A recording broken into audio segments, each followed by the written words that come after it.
only so that your friends can be accommodated. Thank you very much. Over to Honorable Finance Minister. Good afternoon.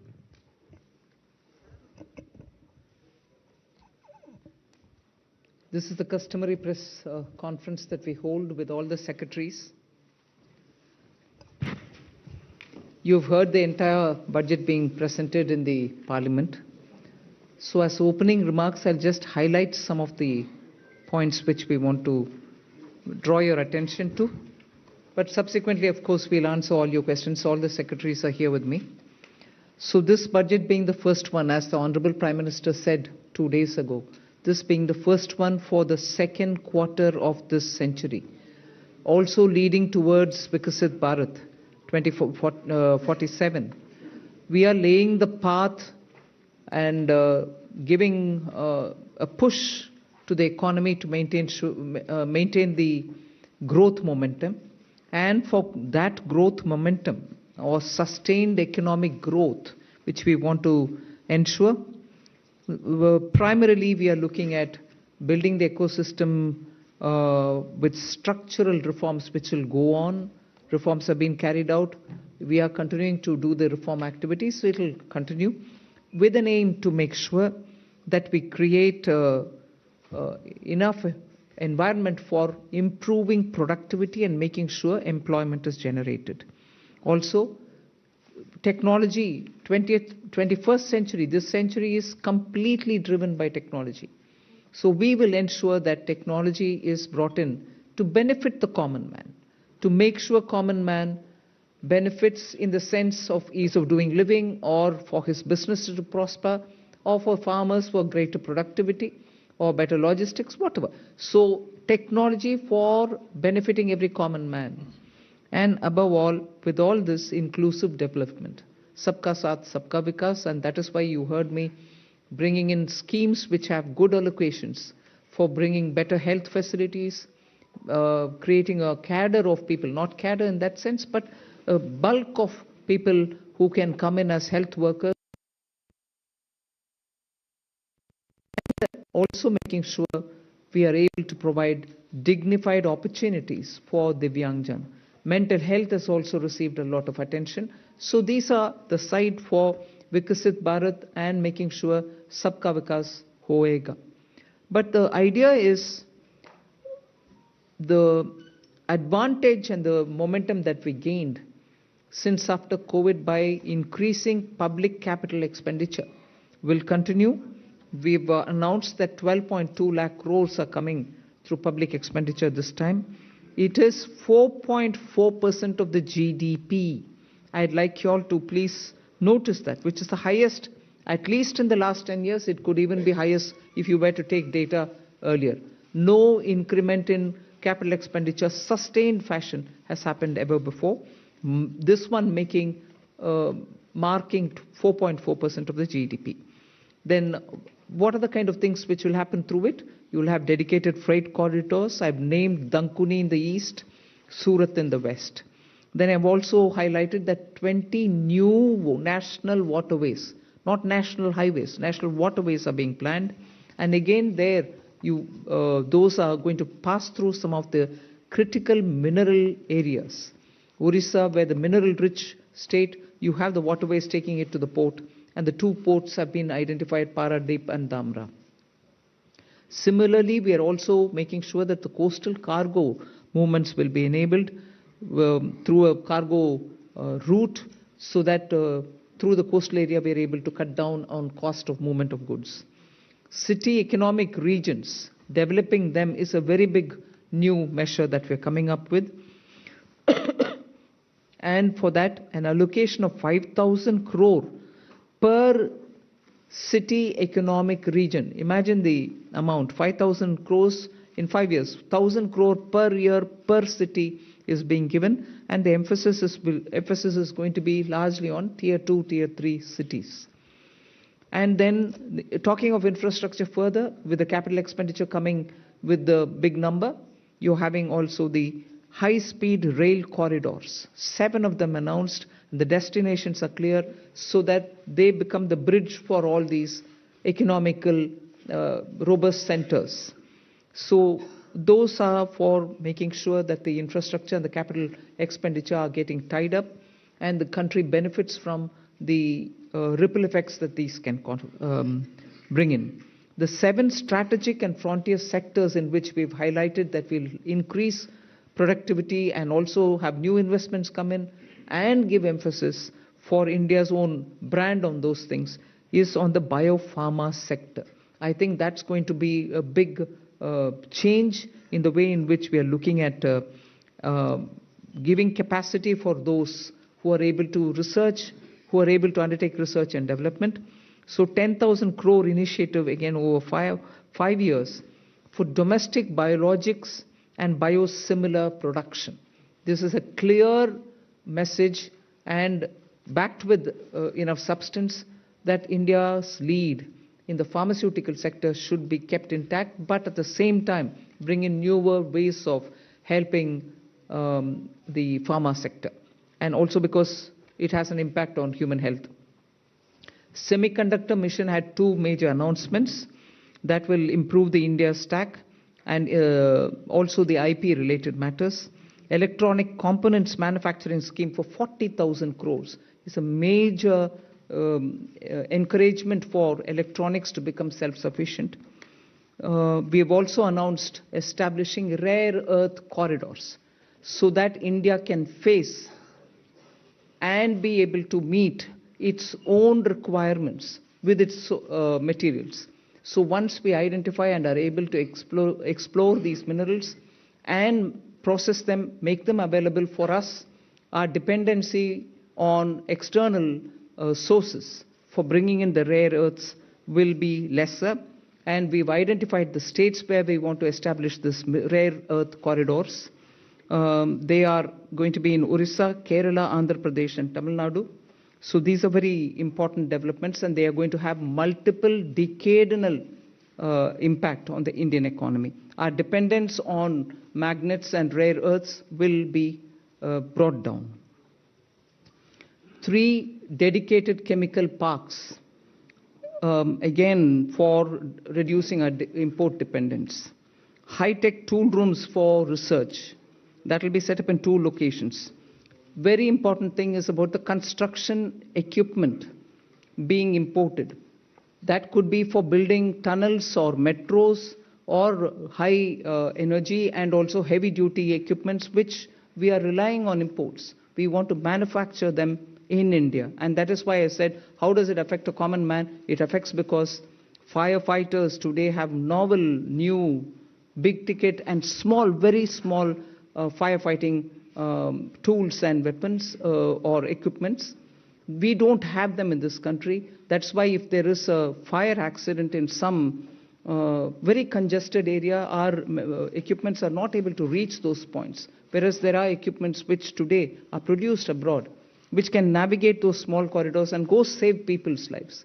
Whether they or huge ones, all of which we want to make sure that we will have production in this country itself, whether they are tunnel boring or anything else, from small to big, we want to bring in those very impactful infrastructure into India. So we'll support domestic manufacturing. Then container manufacturing is another which we'll support. I think I've gone in detail talking about the textile support in various forms. One very important announcement was made, Mahatma Gandhi Gram Swaraj initiative, which will make sure khadi, handloom, handicrafts will all be brought in, and one district, one product will all be brought in this initiative, and we'll be able to support rural artisans, rural workers, and handloom weavers in those areas. Legacy industrial corridors have got saturated. Manufacturing happening there is now very constricted because they are not able to bring in newer robotics and others. So we want to upgrade these legacy industrial clusters so that they become cost competitive and efficiency comes into these places. Even more important is the champion MSMEs, small and medium industries, entrepreneurs, MSMEs, who are going to be given all the support, and three-pronged approach is being taken up there. We are giving equity support, we are giving also liquidity support, above all professional support for them, so that MSMEs, the equity support is supported by a 10,000 crore SME fund, growth fund. Above all, we are also topping up the Self-Reliant India Fund with 2,000 crores. So MSMEs should not feel any dearth of resources for equity. Similarly, they shouldn't feel any difficulty for liquidity in their hands, because the TREDS platform will now be treated almost as a backed up, security backed up instrument with which they'll be able to discount and get their monies.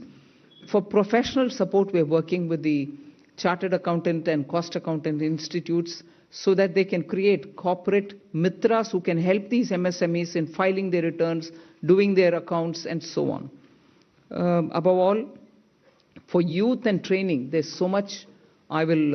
You've heard the speech, so I won't want to take your time on it. High-powered education to employment enterprise, standing committees being formed so that they can recommend measures for service sector as a core driver of Vikasit Bharat.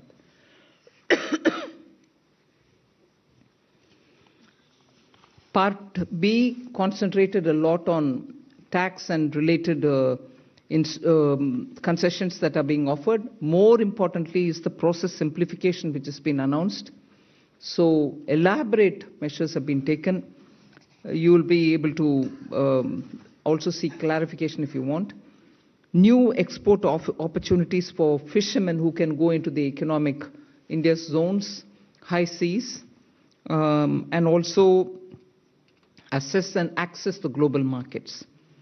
The one very touching, and I really was moved by this proposal, is where we have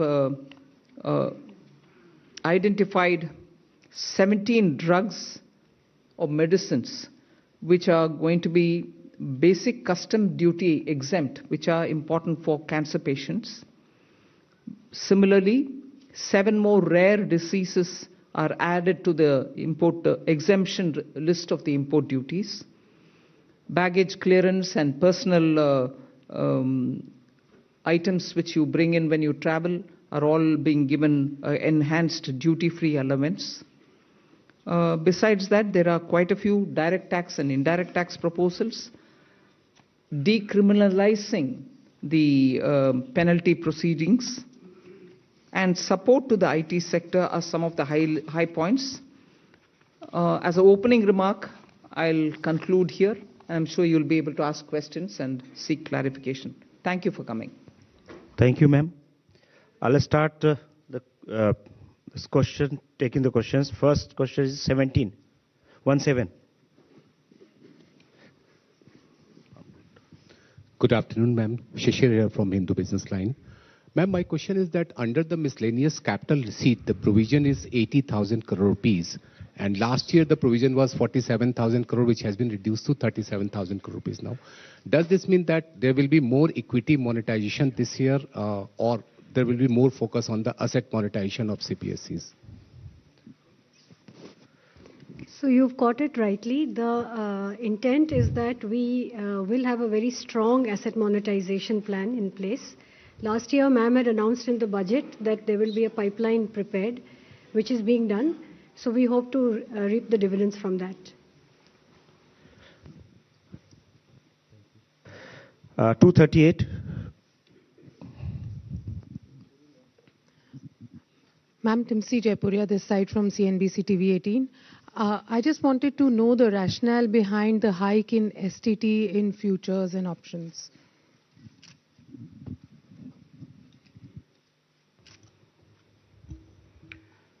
So, first of all, I believe some confusion. In fact, the question that you have asked rightly reflects the announcement itself, that the only change made in STT is in the future and options. All the other STT rates remain the same. The primary objective of raising the tax rates on STT has been that it is felt that when you look at the volume of transactions in futures and options, it whether you compare it to the size of GDP or size of the underlying securities market, it is largely in the realm of heavy speculation, which results in losses to small, retail, unsophisticated investors. And the government's intention is to discourage speculative tendencies, and the increase in rate is essentially in that direction. So it is meant to essentially handle the systemic risk in derivative markets. Even after this increase, however, the rates of STT will remain modest compared to the volume of the transactions that is happening there. This is the reason. 54. Ma'am Tarun Sharma from Zee Business. Ma'am आपने पूरा budget जो है वो new emerging sector पे बड़ा focus रखा है। Ma'am मेरा सवाल आपसे दो हैं यदि आप अलाउ करें। एक मैम आपने जो एक्साइज ड्यूटी का कैलकुलेशन किया है वो पिछले बजट एस्टिमेट से इस बजट एस्टिमेट में तकरीबन 22% की ग्रोथ देखने को मिली है। दूसरा मैम जो आपने एमएसएमई के लिए कहा कि जो ट्रांजैक्शंस होंगे उसके लिए आप एक्सचेंज प्लेटफॉर्म का यूज करना होगा, तो क्या मैम ये सीपीएसईज के लिए कंपलसरी होगा जो डिस्काउंट ट्रेडिंग की जो बात है? Thank you. I'll take the second question, ma'am. So, हाँ, ये CPSEs के लिए मैंडेटरी होगा कि discounting as well as non discounted bills दोनों को ही ट्रेड्स पे करना होगा ताकि वो 45 दिन में भुगतान एमएसएमई को कर पाएं, और ये हर तरह से चेक कर लिया गया है कि ये हो सकता है। So we want to make CPSEs as pioneers. We hope, like ma'am has said in her speech also, that other corporates will also follow.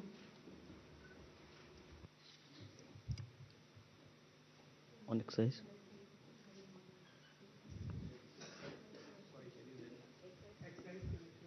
Increased by 22%, sir, from last year B to this year B. Because there is from 1st of February, all the tobacco products have come back into excise, and all those revenues will account for the increase of the next year. 209.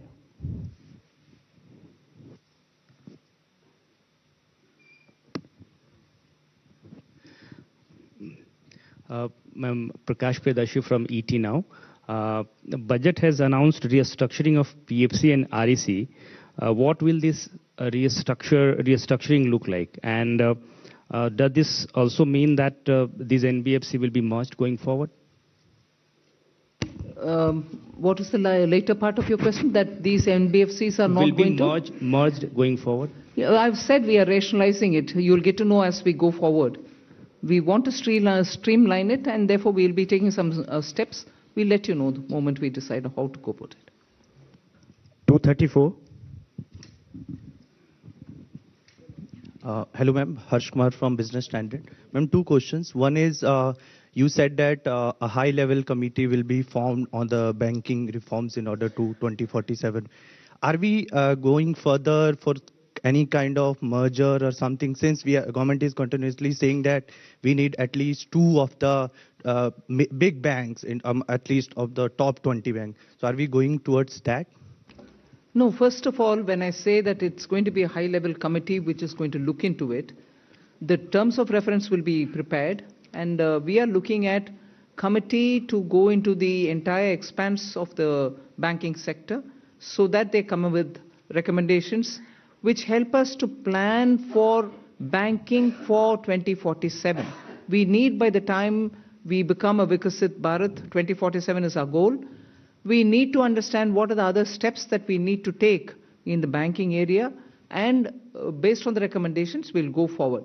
But we have the Secretary, Department of Financial Services. We'll ask him to also give us, please. Ma'am, I think you have rightly responded. There are a large number of aspects relating to the banking requirement. For example, the credit to the GDP, commercial credit to the GDP ratio low, and the expansion of the banking network, and what kind of procedures currently we have that is impeding both the deposits as well as credit.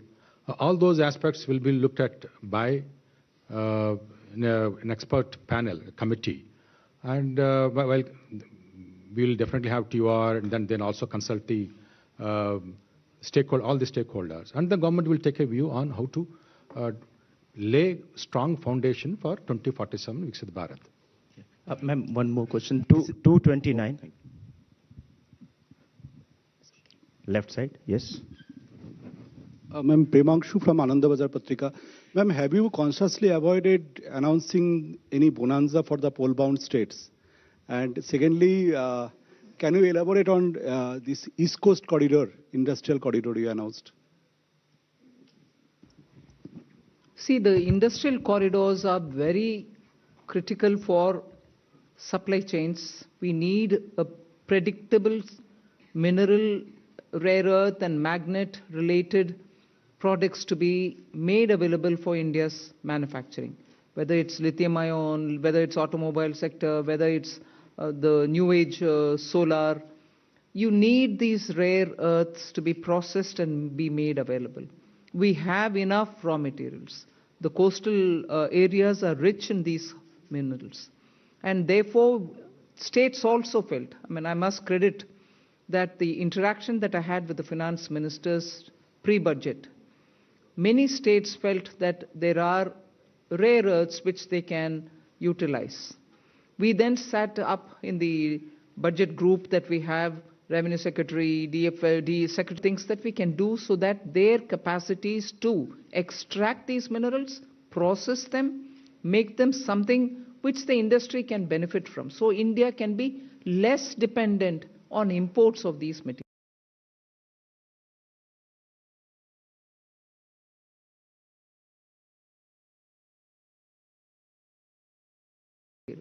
That is where, having spoken to states, we thought it's very important to recognize the corridor and give a policy for it so that industries can invest, private sector can come in, governments, state and center can come together on it. That is where these corridors were announced. And looking at the success of the defense corridor, I can confidently say these rare earth corridors will make that big a difference to the Indian economy.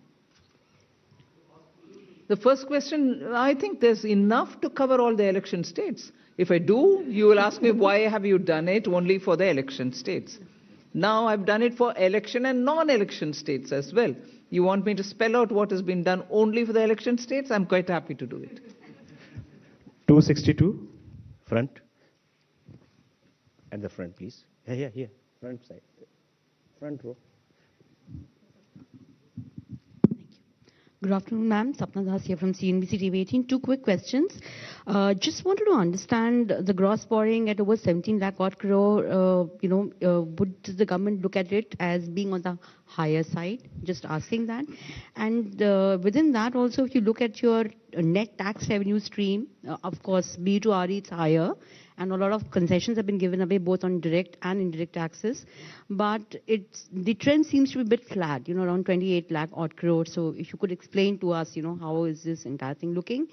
And second, ma'am, in terms of the disinvestment aim, 80 odd thousand crores, would this also include IDBI stake sale sometime in FY27, ma'am? Thank you very much. So you've covered a number of secretaries all at one go.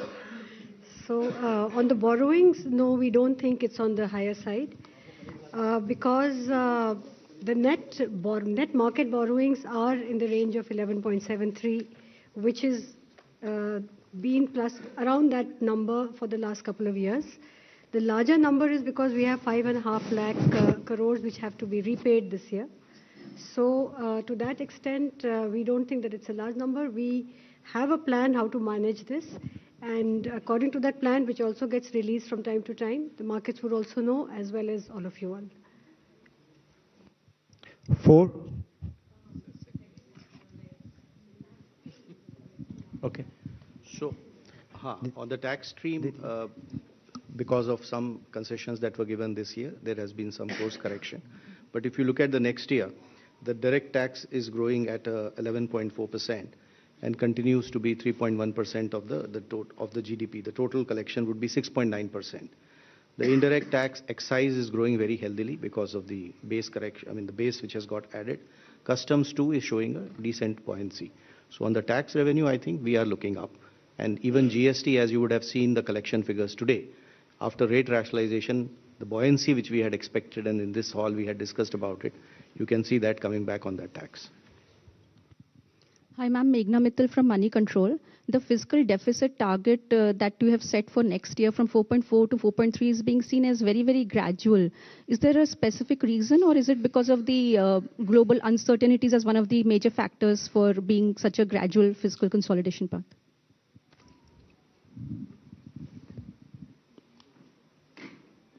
I would have thought you'll appreciate it being gradual. Because particularly fiscal, drastic changes don't go down well. One or the other section gets hurt. We will have to be gradual, but yet keep it well within that band which gives confidence. And to show that we care for fiscal prudent management. There's no point in me dropping it to, let's say, 4. It has to be steady so that the economy goes in a steady speed. So it is a responsible number and realistic number.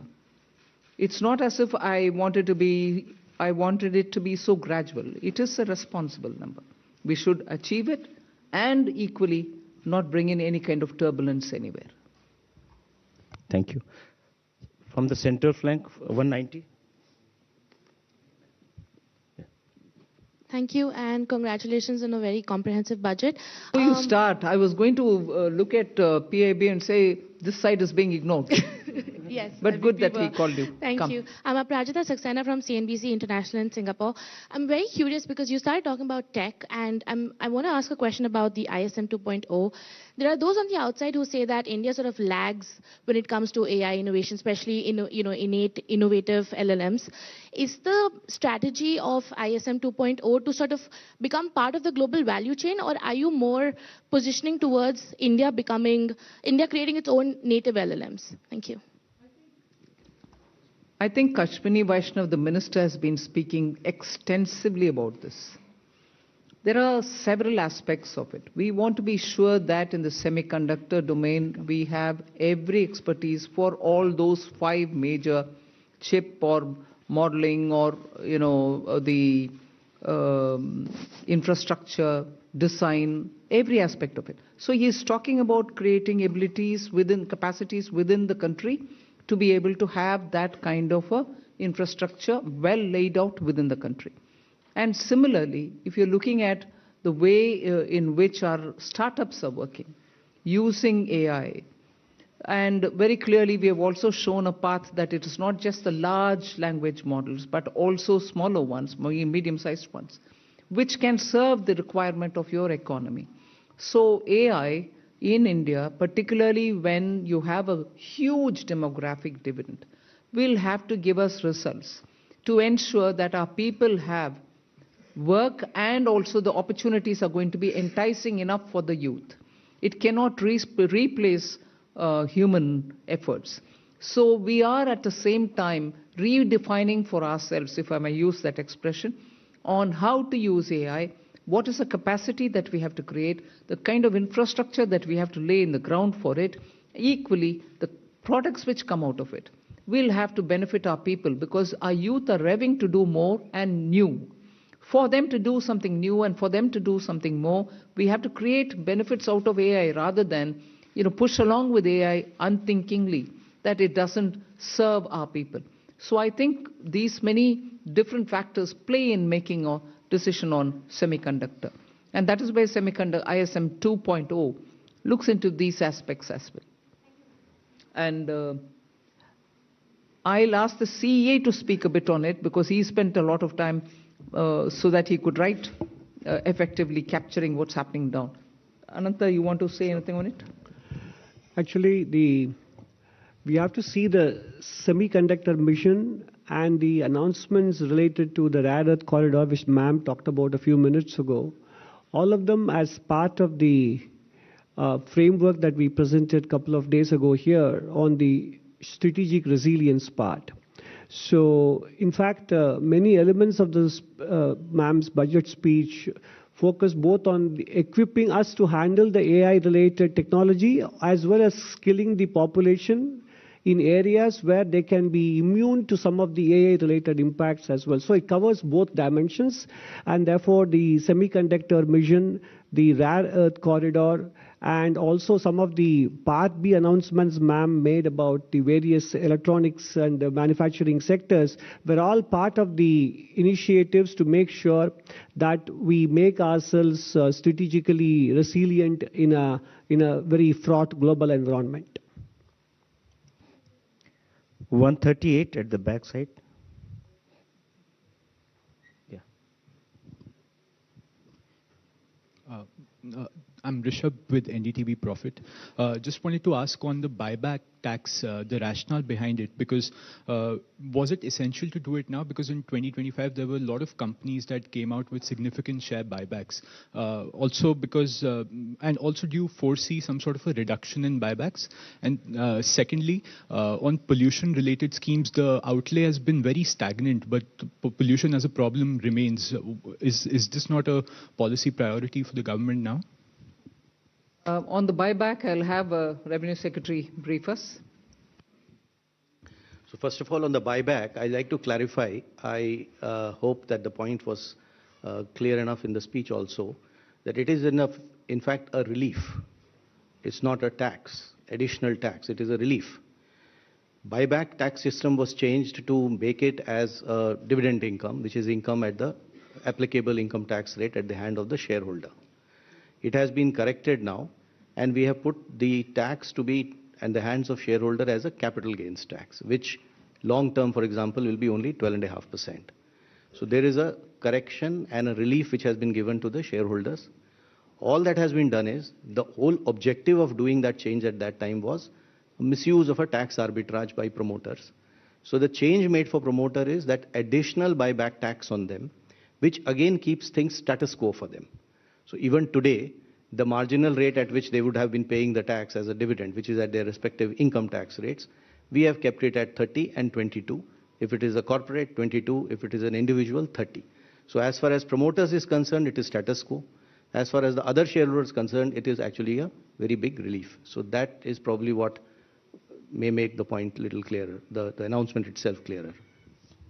76 at the front side. Pollution.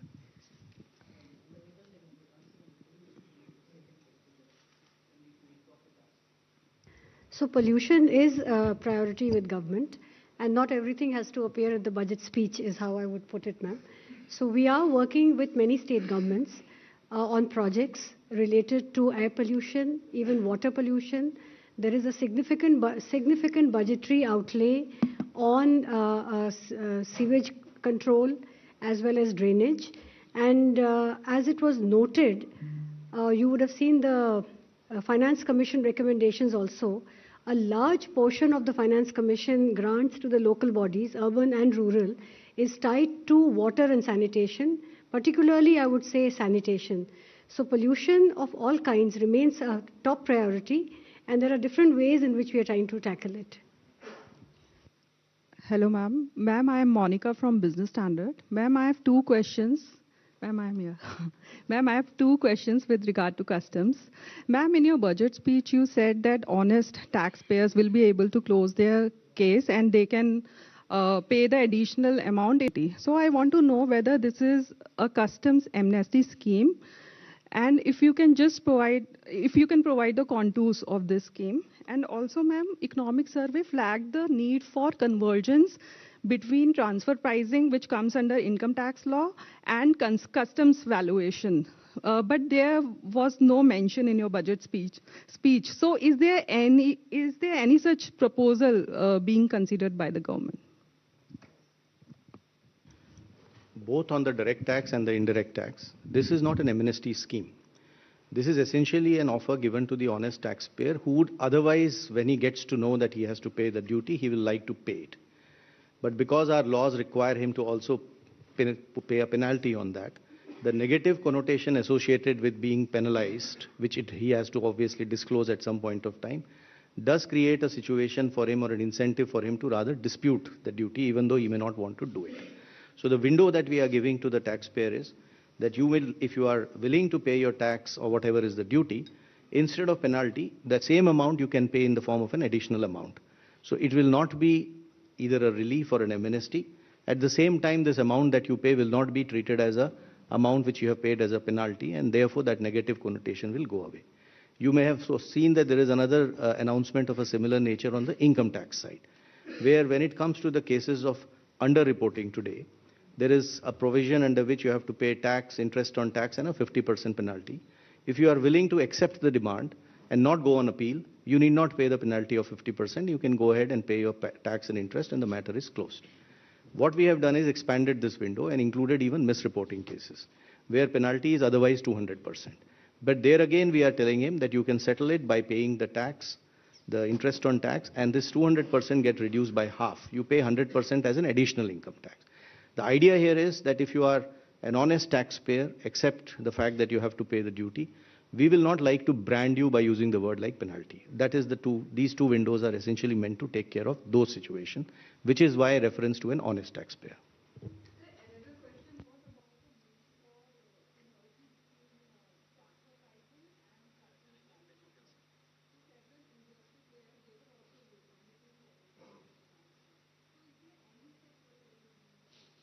Yeah, we are examining that separately. 194. Left side, yes, back.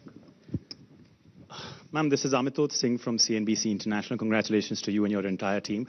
I have two questions. The first is around foreign investors. There were a number of expectations that taxation structures would be changed, particularly when you think about things like withholding tax. So what we want to understand is whether that was even discussed within the government. And my second question is 15% defense spend increase. How much of that has to do with global uncertainty? Revenue Secretary can answer on the first question. See, global uncertainty is something which definitely occupies all the officials' mind when we are preparing for the budget. But I won't attribute it to be the cause for any one step. Across the board, we kept that in mind. So it's not the cause for any one thing that we've done or one thing which we did not do. That's kept in our mind. Our macroeconomic fundamentals are strong. You heard the CEA speak that despite you having a macro sound economic foundation, you're still sort of facing a world which is uncertain. And therefore, when currency, Indian rupee versus the dollar becomes an issue, you have done everything within the country to make sure your fundamentals are fine. But the uncertainty globally is affecting on many grounds, and we are seized of it for everything that we do, not for one particular thing, but ours. Yeah, I think today we need to look at what has been announced in the budget. So we would rather focus on that, because there would obviously be many of the issues which would be discussed and deliberated. But what has come out for you before in the budget is what is there, and we should probably focus on that. And if you saw that there are many announcements, especially which are addressing the needs for attracting investment in India, bringing more certainty, both for the residents who interact with their related parties, as well as for the non-residents who otherwise do business here. There's a whole host of those announcements. You'd appreciate that what, for example, has been done in IT services is a change which is completely, and it's a fully comprehensive change, which practically will take care of just about 30 companies need to now sign APAs. The rest, all 11,000 odd, will be covered under one or the other system of certainty of taxation, either through safe harbor rules or through the APA agreements.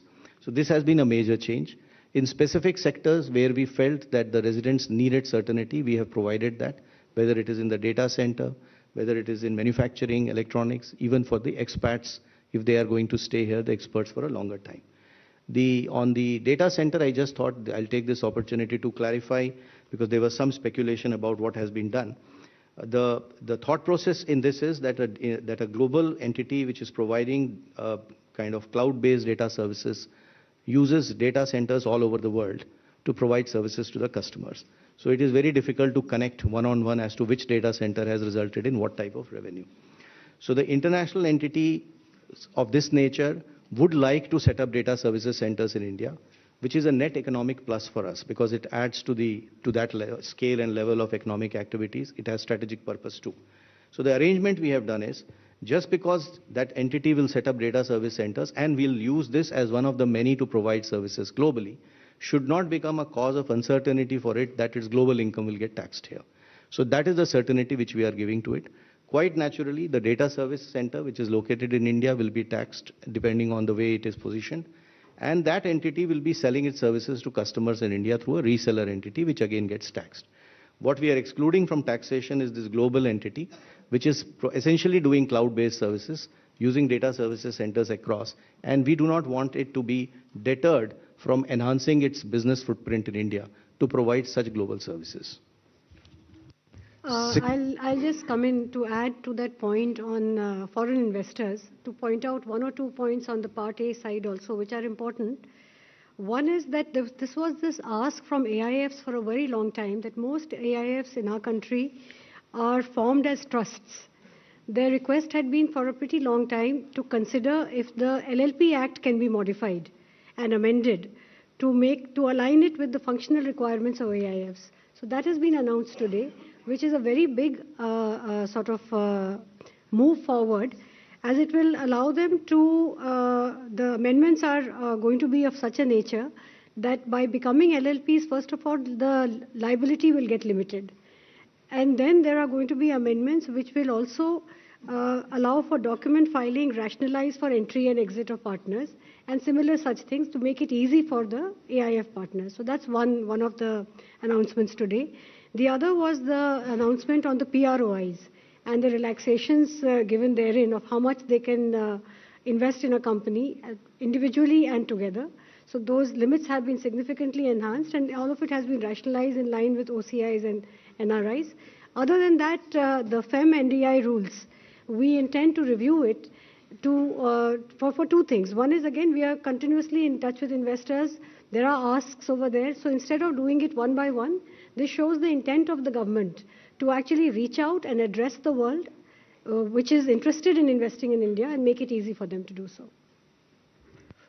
214. Ma'am, मैं आलोक प्रियदर्शी हूँ CNBC आवाज से। Ma'am, मेरा सवाल यही है कि जो सवाल एसटीटी से रिलेटेड है, सिक्योरिटी ट्रांजैक्शन टैक्स से, मैम यहाँ पे मैम जो पॉलिसी है फ्यूचर एंड ऑप्शन को लेकर सरकार की क्या पॉलिसी है, थोड़ा सा स्पष्ट करें। और दूसरा कि जो एसटीटी बढ़ाया गया है, बहुत ही जैसे रेवेन्यू सर ने कहा कि बहुत मामूली बढ़ोतरी की गई है, तो क्या इससे जो सरकार की पॉलिसी एक रिटेल इन्वेस्टर्स को ऐसे जो बहुत हाई रिस्क की इंस्ट्रूमेंट है उनमें निवेश से एक तरह से कॉशन करने की पॉलिसी है, तो क्या इससे ये मकसद हासिल होता है क्या? I'll ask the Revenue Secretary to go into the details, but आपका विषय जो मकसद के ऊपर बात कर रहे हैं ना, मैं पिछले बजट के समय में भी इसका एक्सप्लेन भी की। We are touching only the futures and options. STT otherwise बाकी सब का ट्रांजैक्शन के ऊपर कोई नहीं किया, मगर जहां स्पेकुलेशन, हिंदी में सट्टा बोलते हैं, स्पेकुलेशन ज्यादा और समटाइम्स हाईली रिस्की, क्योंकि हमें मैसेज आता है लोगों से कि इधर बहुत लॉस भी फेस कर रहे हैं लोग जिनके हाथ में इतना एक्स्ट्रा पैसा भी नहीं है जिससे वो स्पेकुलेट कर सकते हैं। So this nominal increase is purely aimed at high speculation, only to deter them. मकसद बोल रहे हैं, हाँ, उनको थोड़ा डिस्करेज करने के लिए। हम इसके खिलाफ नहीं है, जरूर एक्टिविटी जो होता है उसका रेस्पेक्ट करते हैं, मगर इतने लॉस और इतने छोटे छोटे लोग का लॉस को सरकार देखकर कैसे आप चुप रह सकते हो? डिटर करो थोड़ा उसको पीछे हटने के लिए, बस उतना ही। So the tax is only one element of kind of supplementing or supporting that policy, which is what I explained before. In as far as the rest of what and how this market has to be regulated is probably for the market regulator to respond better on that aspect of it. 67 from the center. I'm Pallavi from CNN News 18. Little political question, because the reactions are coming in from the opposition parties. Rahul Gandhi specifically says that the budget has failed to go in for a course correction and that it's not addressed the real concerns of the country. With due respects, I don't know what course correction he is referring to. Economy and its fundamentals are strong. Global uncertainty is facing many of our sectors for whom we have brought in so many different schemes for those small and medium enterprises, for textiles, for leather, for shoe uppers, for people who are working in the rural areas, schemes for benefiting them, for even the farmer and value addition, for women entrepreneurs who are chote groups, self-help entrepreneurs, the she marts that we've come up with. These are ways in which we are reaching out to the common small people to make sure that they don't have to face big changes in their life because of any volatility coming from outside. They could be contributing to exporting small things, but different uncertainties can affect them equally. Many of them have been shown as successful because you see when you go there, Lakpati Didis is a fantastic difference made to women in the rural areas. Now we are bringing them together to sell their wares. Are these not measures through which we are reaching out for the poor, the small, those in a difficult terrain or in rural areas? And with all this, the fundamentals of the economy remain strong. And that has come out even in the economic survey. So, well, politically you want to criticize, you're welcome, please do it. But if you want to give me the facts on which you're basing your argument, I'm willing to hear and willing to reply to that. 16 at the center, yeah, on left side. Ma'am, I am Bani Kinkar Patnaik from the Economic Times. Ma'am, I think probably one of the most important features of this budget is that for the first time in probably many years, your effective capital expenditure at 4.4% of GDP is going to be slightly higher than your fiscal deficit, projected fiscal deficit for the next year. So it means, I mean, in other words, you will be using more than your entire borrowed resources. You will be deploying that in productive spending. So I wanted to ask you that, whether it is going to be the new normal in the coming years. And ma'am, one clarification I needed. This VV scheme, you have allocated more than 95,000 crore. At the same time, I see that, Narega has also got 30,000 crore. So is it going to be on top of that? Or because Jiramji scheme is supposed to replace this Narega scheme? I'll ask the Expenditure Secretary to respond on that. Yeah, on the new scheme, the Jiramji, the budget provision has been provided exactly as what you would have seen when the bill was being presented and the act was there. So we have gone exactly whatever is required has been provided. Now on the old scheme also having some money, in fact, it's a legacy of the inefficient way in which the scheme was, the MG Narega was being implemented by the states. So there is some carryover of liabilities, 30,000 crores. So that we have taken the responsibility of verifying and fulfilling it. So that's why we have kept that, but otherwise fresh implementation will be on the new provisions.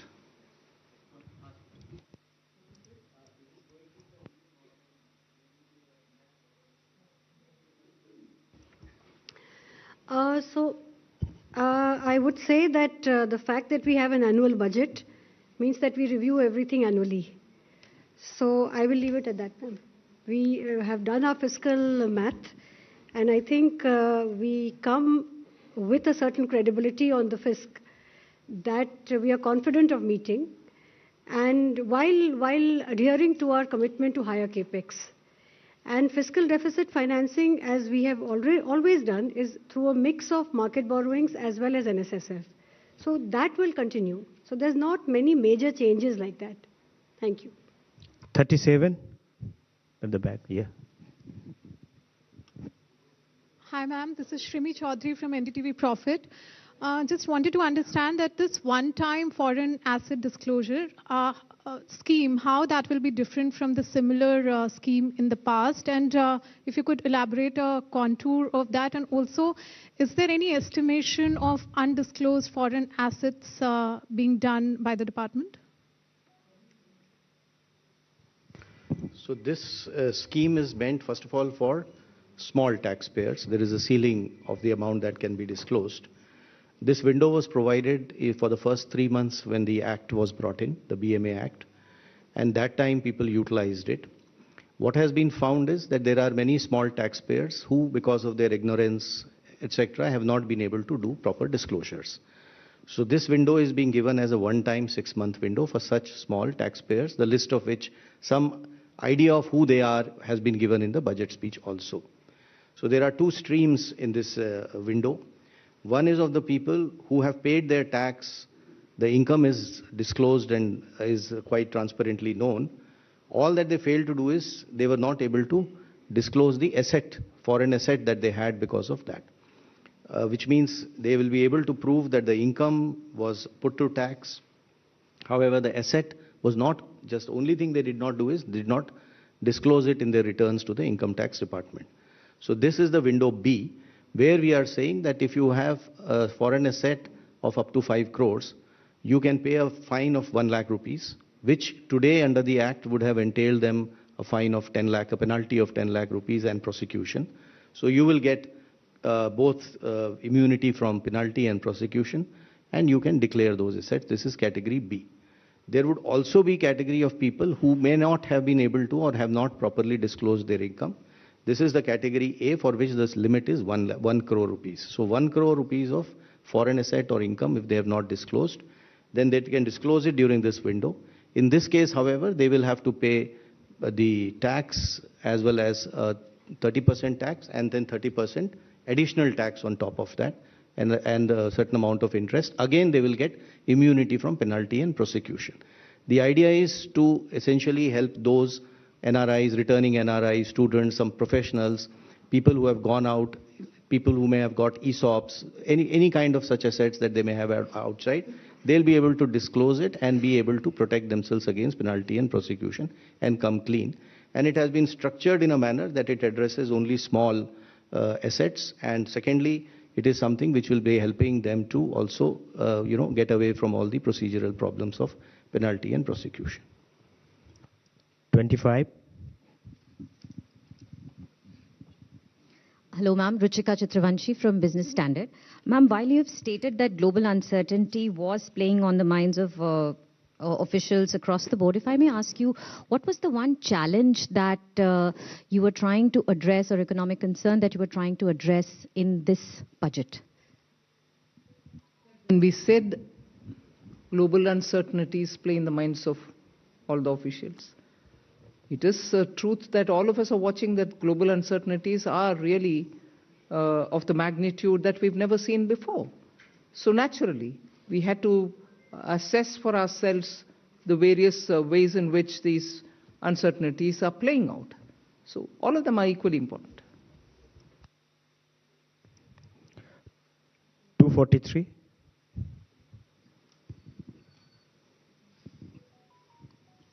Good afternoon, ma'am. Kriti Ambe from Informist Media.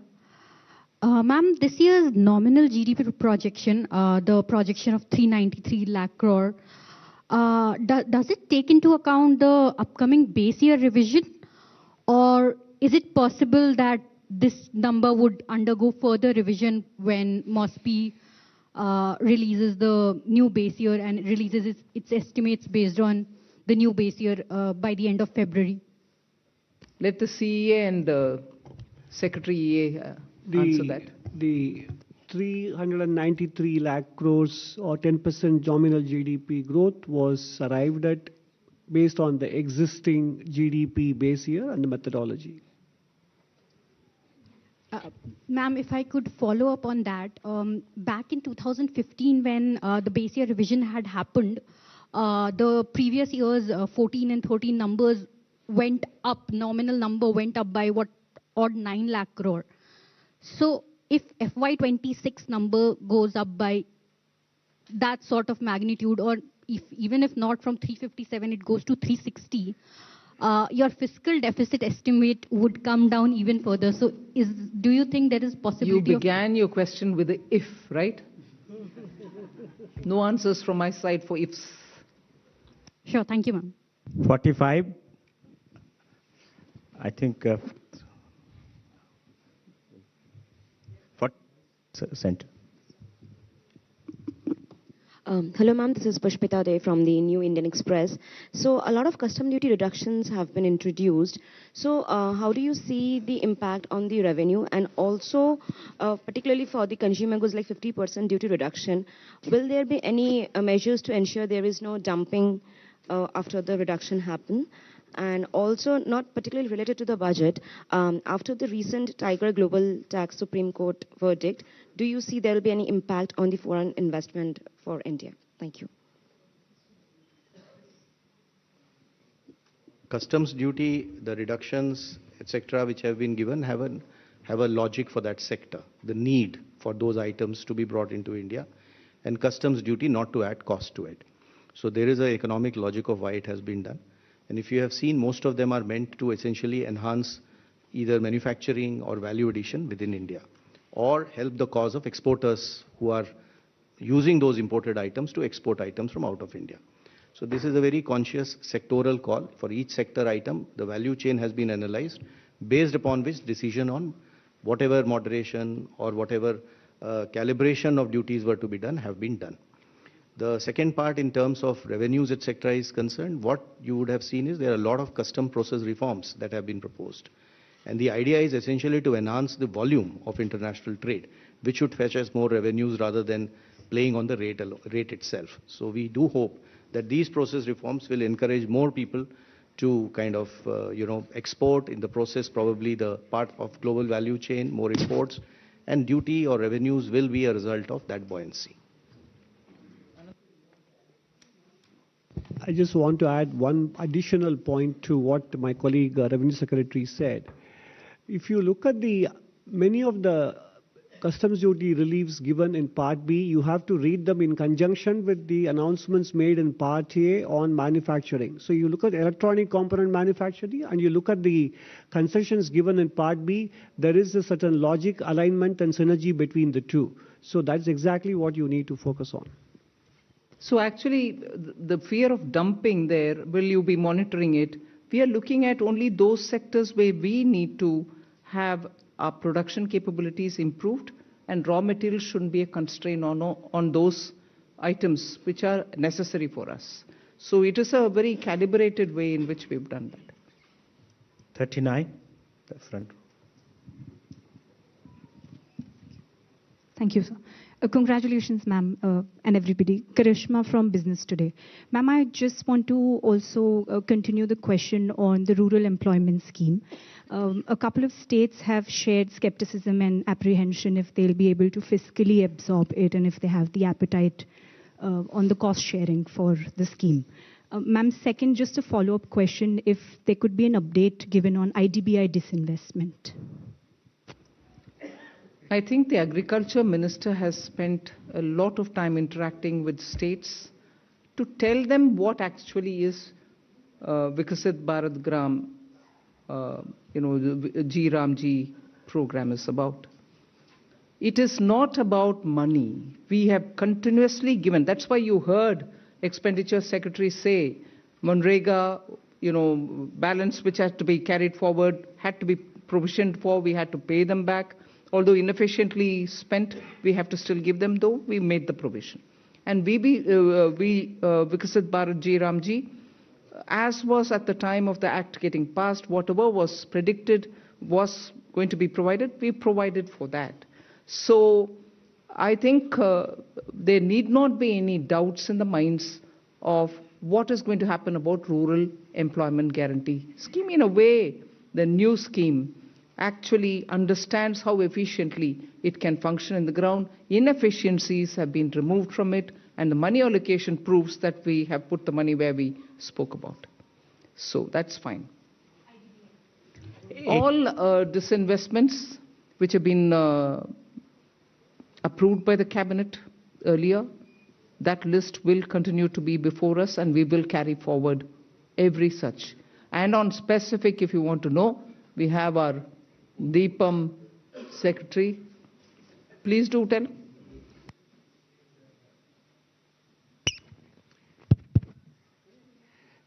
I think one thing we must keep in mind is that we follow a composite strategy.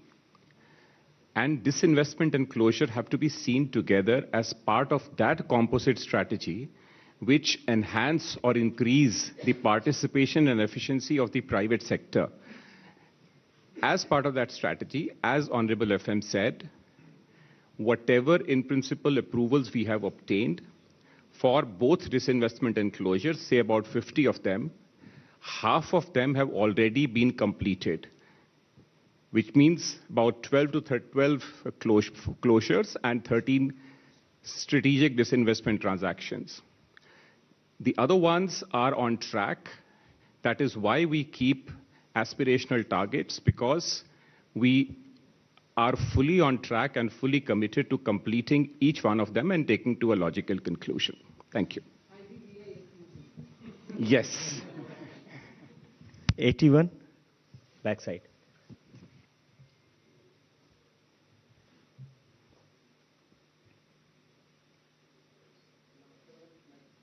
हाँ. नमस्ते, मैं Krishna Mohan Sharma, Bharat express से। मेरे दो छोटे छोटे सवाल हैं। एक तो मुझे याद है कि दीपावली के दिन मैंने पूछा था कि फार्मास्यूटिकल सेक्टर में क्या करेंगे, तो आज आपने पिटारा खोल दिया उसके लिए। I am very happy. दूसरा सवाल मैम ये है मैम कि यूनिवर्सिटी टाउनशिप बनाने की आपने 5 बात की, क्योंकि डेवलप्ड इंडिया के लिए बहुत ज़रूरी है। लेकिन प्राइमरी एजुकेशन और सेकेंडरी एजुकेशन, जो कि हमारे बैकबोन है ग्रोथ का भारत के लिए, उसके लिए इसमें क्या है? और दूसरा, अभी मैं एक शो करके आया हूं, उसमें लोग पूछ रहे थे कि मिडिल क्लास के लिए बजट में क्या है? बजट में क्या है?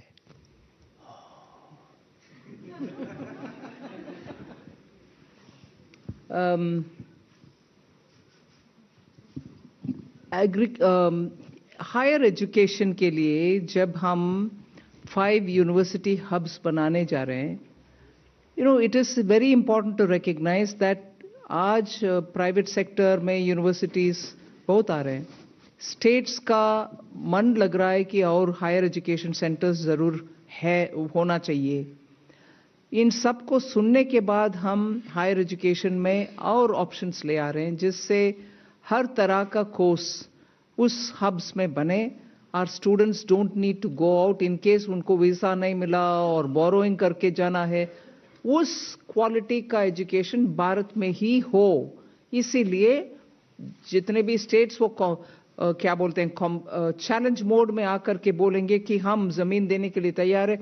मल्टी स्पेशलिटी हॉस्पिटल जैसे बनाते हैं, ऐसे universities with different types of courses can all come and set up, and this will also mean partnering with universities abroad. So higher education में जो flexibility के साथ function करना है, और हमारे students जो बाहर जा रहे हैं उनको उसी quality के education इधर देने का, ये नहीं कह रही हूँ मैं कि हमारे universities में quality नहीं है, मगर aspirational लोग को कुछ और certificate जब चाहते हैं, वो certificate क्यों ना भारत में ही ना मिलना? Why don't we provide for it? And इसीलिए वो scheme ले आए. So it does not immediately mean that we are not going to be spending on primary and secondary. Primary and secondary में इतनी सारे states के साथ collaborate करते हुए, PM श्री स्कूल हो, नवोदय विद्यालय हो, प्राइमरी से लेकर हायर सेकेंडरी तक बहुत सारे कदम पिछले 5 साल में उठाया गया। न्यू एजुकेशन पॉलिसी आने के बाद उन सबको अभी भी सपोर्ट मिलेगा सेंटर से। हम कम नहीं कर रहे हैं बजट को। 22, the front. Hello, ma'am. Good afternoon. This is Surbhi from Business Today. Ma'am, firstly, I wanted to understand the impact of your tax proposals, both on the direct and indirect tax side, and as well as the net implication. Ma'am, secondly, a very basic question in terms of, your new fiscal anchor on central government debt reduction. What are the measures that will be followed on that? Thank you. So on the new fiscal anchor, we, like it has been announced, the glide path will be continued, and fiscal deficit, in other words, shall be the operational target to attain the debt to GDP. So it's not that we are going away from the fiscal deficit. It's not going to be the monitorable target. The target will be the debt to GDP that we are going to be monitoring. But both do work in tandem, and that is understandable. That's the way we are anchoring this.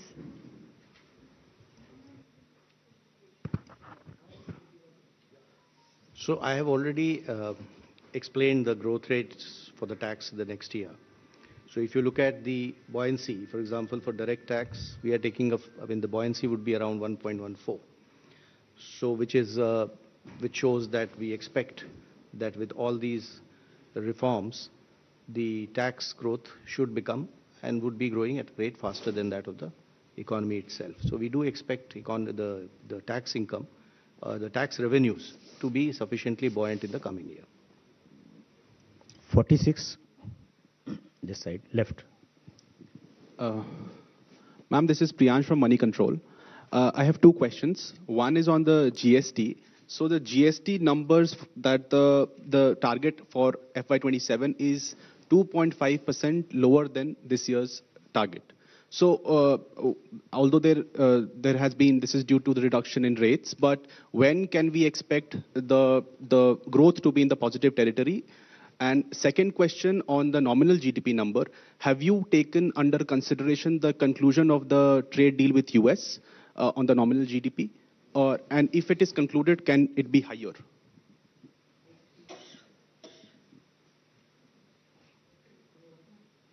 So the nominal GDP, as the CEA explained, has been calculated on an as-is where-is basis, which includes the US-India trade deal as-is where-is.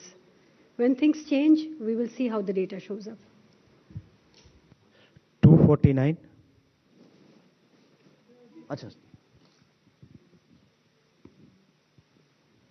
GST revenues, what is the question? Can you repeat the question?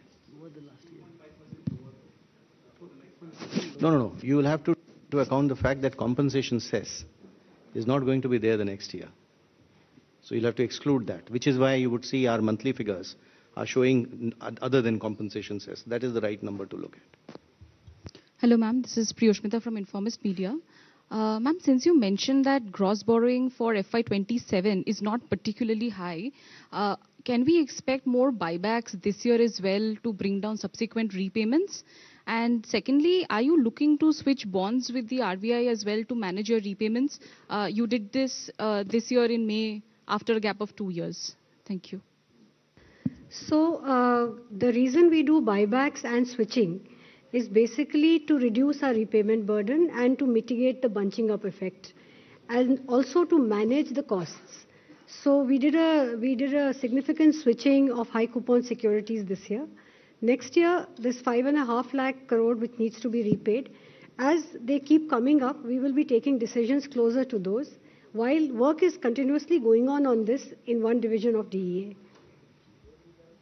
24. Mike, please. Yes, ma'am, this is Rajesh Singh from ANI. My question, could you clarify some measures in the budget to boost savings? Because there was some demand by bankers for FDs to be linked with like equity benefit, or NPS scheme were demanding some kind of tax benefit. Because we need greater savings for greater growth. We need greater savings for greater role, all right, and the banks know how to do it. 9. Please pass. Hi, this is Adrija from Money Control. I had two questions. One was on the fact that the economic survey had also raised some concerns about states' fiscal health and their borrowing, putting pressure on the sovereign borrowing rates also. I just wanted to understand, has the center thought about how do we want to tackle this with the states, because we are targeting a debt to GDP ratio. But we know overall debt to GDP ratio is the anchor that most global agencies look at, and ideally needs to be looked at. Second, my question was on the FEMA rule changes. I just wanted to understand with the interaction with the investors or, the stakeholders. Globally, what are the kind of demands or what are the kind of requests that are coming in, especially amid the status when it comes to foreign investor outflows? So what are we looking at, if you've thought about anything yet? Talking with states about their borrowing can only be done as a nudge conversation. Beyond that, the center cannot do. Equally, if you look at it, the center is also under Article 293(3), duty bound to make sure that the borrowings of the states are also monitored in a way. We can't curb them, but beyond their FRBM, we can sit with them and have a conversation. But that's about where it is. And I think largely states understand their duty under the FRBM Act. So I leave it there, you understand. But on this question, the next question, the NDA rules. So on the NDI rules, there is a whole bunch of suggestions that we've got, but it's not like a review has started and a serious public consultation in a structured way started. So there have been, I don't remember from the top of my head, but some things on the definition of FDI itself, some investors have raised. And there are other such things, but when we like ma'am has announced today that a review will be taken place. So when we start the process formally, there will be formal interactions with investors and we'll take it forward. 237, the third row. Yeah. इसके बाद दो लोग बचे हैं. Last two questions after this. I'm Nikunj Johri from Reuters. Ma'am, I have two questions. One on your announcement on exempting foreign companies that provide capital assets or equipments to contract manufacturers. They have been given a 5-year exemption. So will that help the likes of Apple and Samsung that have been ramping up production in India but face some tax uncertainty? And second, on the tax holiday for data centers, would that be extended to existing companies that have existing foreign companies that have data centers? And lastly, there was a suggestion in economic survey. I want to ask you whether the government would look at implementing it on diluting government stake in listed public sector companies. It suggested that you amend the definition of a government company through Companies Act and then lower your stake. So will that be given a serious thought? Thank you.